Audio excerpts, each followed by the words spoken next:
묵상기도하심으로 새로운 예배를 시작하겠습니다. 하나님 감사합니다. 우리에게 새날을 주시고 예배할 수 있는 은혜 주심을 감사합니다. 특별히 코로나의 상황 속에서도 하나님이 우리의 생명을 지켜주시고 또 안전과 건강을 지켜주심을 감사합니다. 하나님 추수감사절을 통하여 잃어버렸던 우리의 감사가 회복되고 또 찬양이 회복되며 예배가 회복될 수 있도록 인도하여 주옵소서.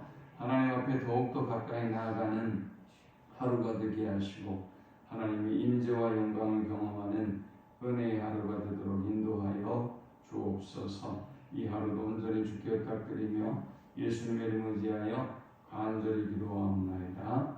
아멘. 찬송 288장 드리겠습니다. 예수를 나의 구주 삼고 성령과 피로써 거듭나니 이 세상에서 내 영혼이 하늘의 영광 누리도다. 이것이 나의 간증이요 이것이 나의 찬송일세. 나 사는 동안 끊임없이 구주를 찬송하리로다. 온전히 주께 맡긴 내 영 사랑의 음성을 듣는 중에 천사들 왕래하는 것과 하늘의 영광 보리로다. 이것이 나의 간증이요 이것이 나의 찬송일세. 나 사는 동안 끊임없이 구주를 찬송하리로다.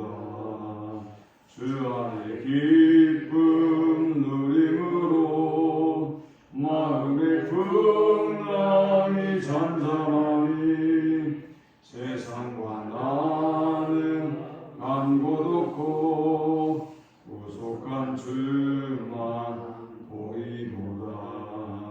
이것이 나의 간증이요 이것이 나의 찬송일세. 나 사는 동안 끊임없이 구주를 찬송하리로다. 아멘.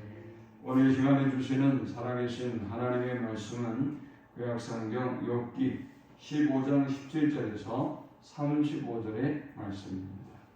내가 내게 보이리니 내게서 들으라. 내가 본 것을 설명하리라. 이는 곧 지혜로운 자들이 전하여 준 것이니 그들의 조상에게서 숨기지 아니하였느니라.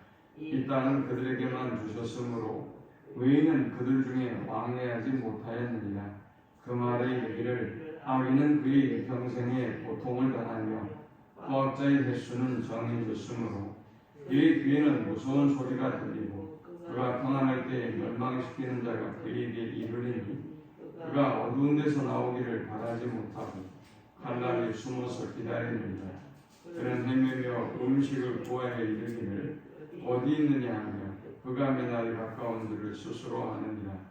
환난과 역경이 그를 두렵게 하며 싸움을 준비한 왕처럼 그를 쳐서 이기리라.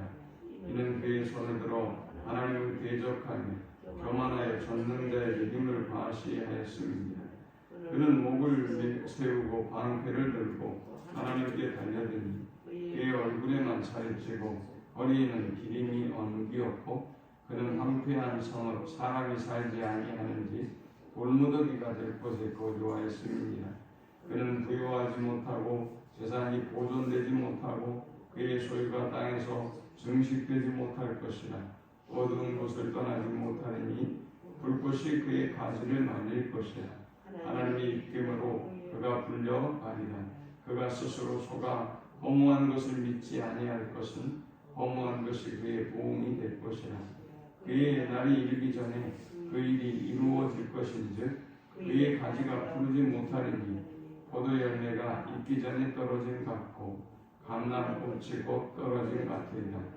경건하지 못한 무리는 자식을 낳지 못할 것이며 뇌물을 받는 자의 장막은 불탈 것이라.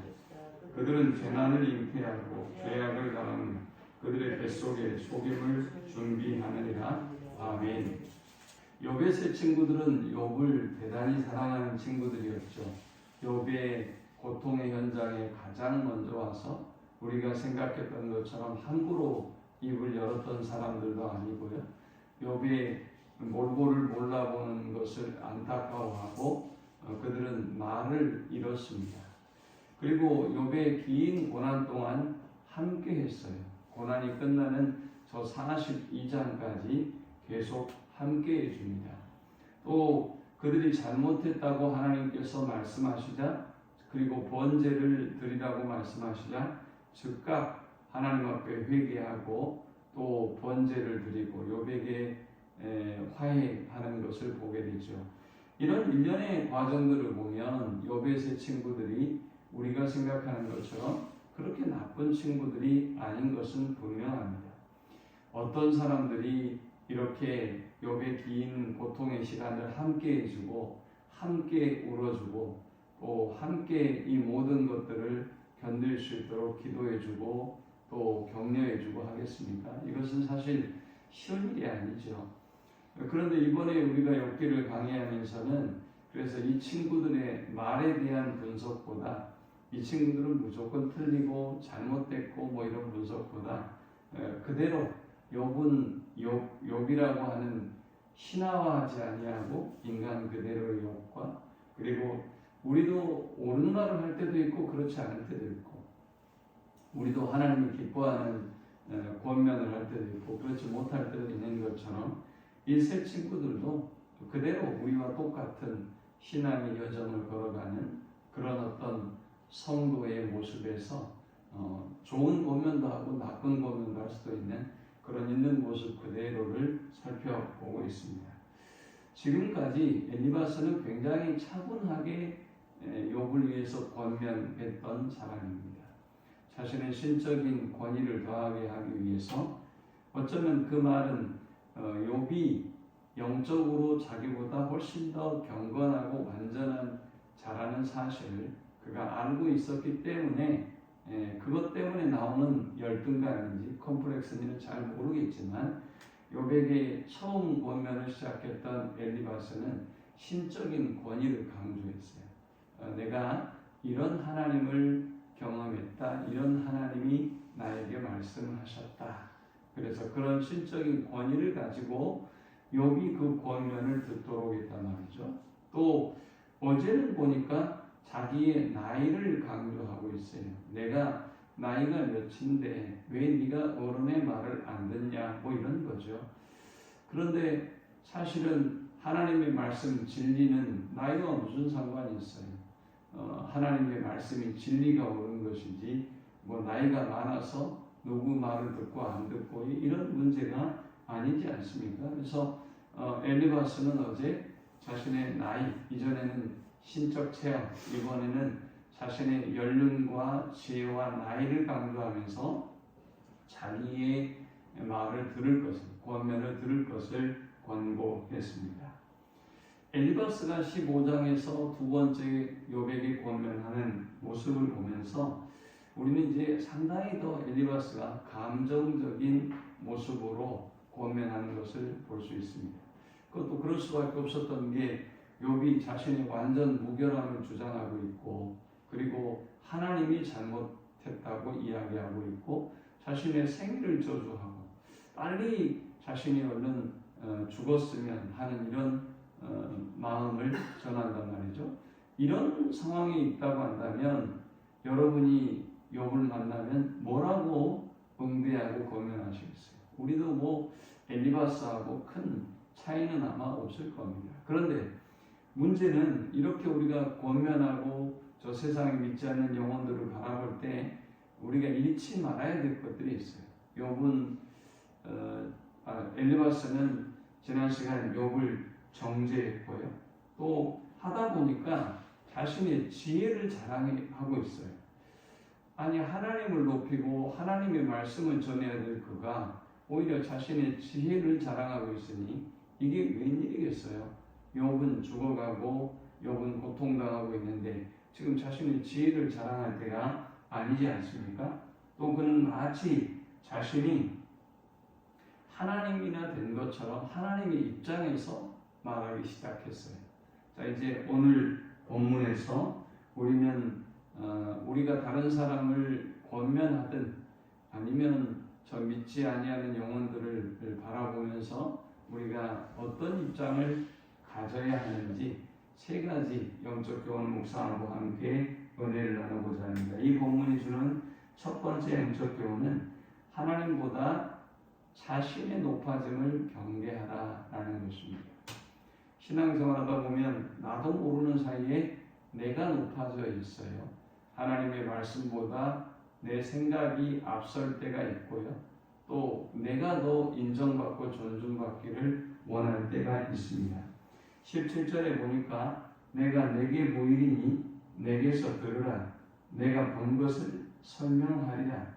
이는 곧 지혜로운 자들이 전하여 준 것이니 그들의 조상에게서 숨기지 아니하였느니라. 이 땅은 그들에게만 주셨으므로 외인은 그들 중에 왕래하지 못하였느니라. 엘리바스는 자신이 아주 특별한 지혜를 가지고 있다는 거예요. 그리고 이 지혜를 조상들로부터 자신이 잘 배웠고 가지고 있다는 것입니다. 그래서 욥에게 너는 나에게서 이 지혜를 들어라. 내가 너에게 이 지혜를 이 권면을 할 테니 너는 제발 좀 들어라 라고 지금 하고 있어요. 하다 보니 하나님이 강조되고 하나님의 말씀이 강조되어져야 할 텐데 하다 보니 자신이 강조되고 오히려 자신의 생각이 자신의 권면이 강조가 되고 있는 모습을 보게 됩니다. 한국교회를 보면서 참 안타까운 것 가운데 하나가 뭔가 하면 진리의 말씀보다 오히려 저 이데올로기 사상이 위에 있는 사람들 또 교회를 많이 봐요. 그래서 하나님의 말씀 아래에 뭐 정당도 있고 정책도 있고 신념도 있어야 될 텐데 오히려 뭐 여당을 좋아하니 야당을 좋아하니 이 편이니 저 편이니 때문에 교회가 나뉘어지고 그것 때문에 오히려 하나님의 말씀이 뒤처지는 뒤로 가는 이런 어리석은 모습을 있는 그대로 하나님이 보여주고 있어요. 너무 안타까운 일이죠. 어떤 대통령 후보를 좋아하느냐가 하나님의 말씀보다 더 위에 있고요. 그것 때문에 막 싸워요. 또 그것 때문에 어떤 사람은 사람을 죽이기도 하고 이런 모습을 보게 돼요. 안타까운 일이죠.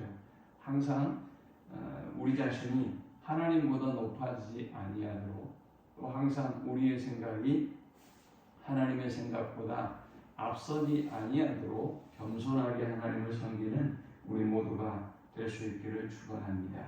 두 번째 우리가 이 본문을 통해서 얻을 수 있는 영적 교훈은 시비를 가리고자 하는 마음보다 사랑을 잃지 말라 하는 것입니다. 진리는 굉장히 중요하죠. 우리는 목숨을 걸고 진리를 수호해야 하는 거예요.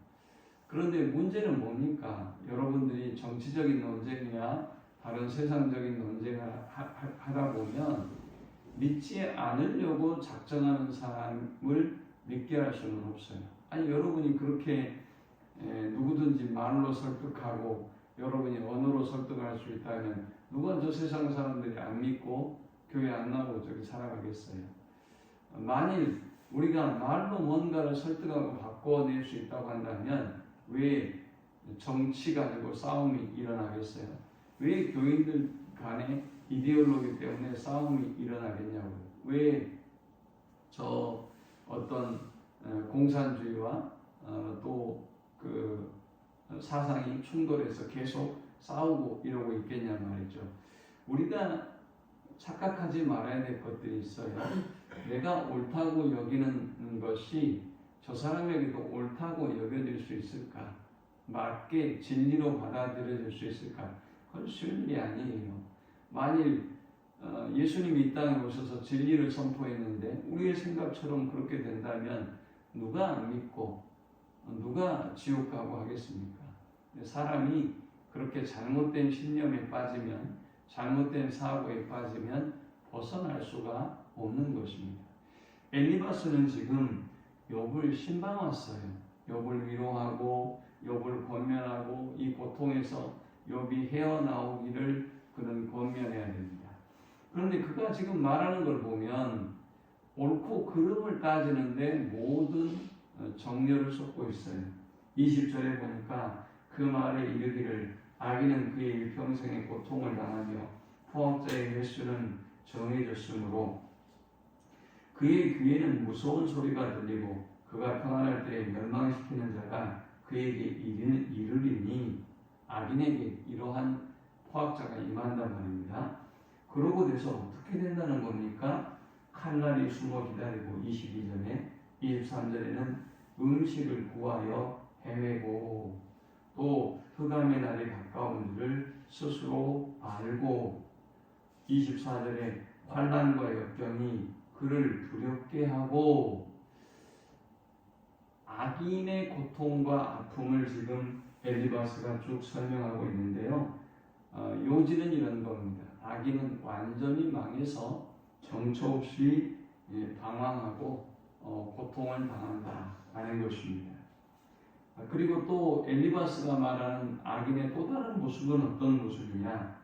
부요하고 교만해서 하나님께 대항하는 모습이에요. 이 모습이 욥의 모습이라는 거죠. 지금 그가 느끼는 욥의 상태가 그렇다는 것입니다. 엘리바스는 지금 욥의 고통과 아픔, 이 영혼을 위한 기도와 이 영혼을 위한 사랑보다는 자신이 생각하고 있는 옳고 그름을 가리는 게 더 중요한 것처럼 지금 흘러가고 있어요. 안타까운 일이죠. 여러분 한번 생각해 보세요. 사람이 죽어가고 있는데 병원에서 여러분들이 그 사람에게 대놓고 뭐가 옳고 뭐가 그르고 이렇게 하고 있다고 한다면 여러분이 나쁜 사람 아니겠어요? 엘리바스의 말이 옳은 것도 있고 틀린 것도 있지만 지금 상황에서 지금 현재의 입장에서 엘리바스가 그것을 고집하고 있어서는 안 될 상황이라는 것이죠. 그런데 엘리바스는 지금 그 문제를 가지고 얘기하고 있어요. 인과 응보의 율이 굉장히 중요하고 하나님 안에서 이 인과 응보의 율도 욥이 누군가 잘못했기 때문에 이런 결과가 있지라고 하는 이런 인과 응보율이 성경적인 원리이지만 그러나 그 원리가 항상 맞지도 모든 사람에게 동일하게 임하는 것도 아니지만 엘리바스는 거기에 매여서 지금 시비를 가리려고 하고 있는 거예요. 여러분 시비를 가리는 것보다 우리가 세상을 살아보니까 옳고 그름이 그렇게 명확합니까? 아니면은 진리와 비진리가 그렇게 명확합니까? 우리가 자꾸 이런 것들을 따지려고 하는 사람들을 보면 늘 오히려 시비가 있고 다툼이 있고 또 분열이 있고 하는 것을 우리가 보게 됩니다.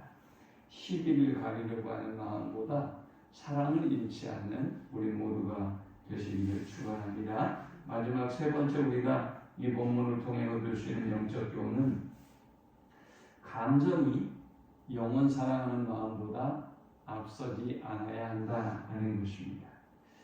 엘리바스는 그 부분에 보면 굉장히 분노합니다. 그래서 이제 29절에 보면 굉장히 직선적인 독서를 토해냅니다. 그는 부요하지 못하고 재산이 보존되지 못하고 그의 소유가 땅에서 증식되지 못할 것이라 어두운 곳을 떠나지 못하려니 불꽃이 그의 가지를 날릴 것이라 하나님의 입김으로 그가 불려가리라. 이건 욥에게 치명적인 공격을 지금 가하고 있는 것입니다. 또 이 34절을 보면 더합니다. 경건하지 못한 무리는 자식을 낳지 못할 것이며 뇌물을 받는 자의 장막은 불탈 것이라. 그들은 재난을 잉태하고 죄악을 낳으며 그들의 뱃속에 속임을 준비하느니라.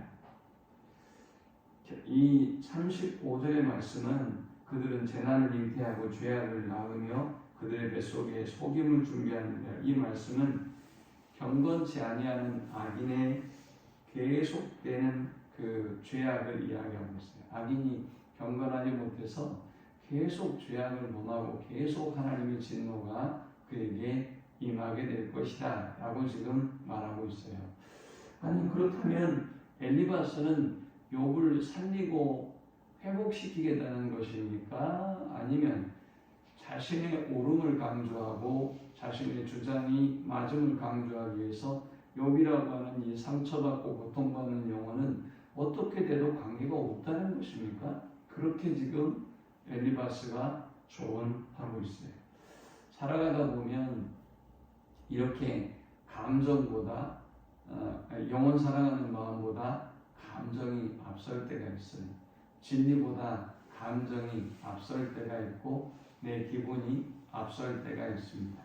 그러나 하나님의 사람들은 절대 우리의 분노의 감정보다 짜증이나 싫음이나 이런 감정들보다 영혼을 사랑하는 마음이 앞서야 할 줄 믿습니다.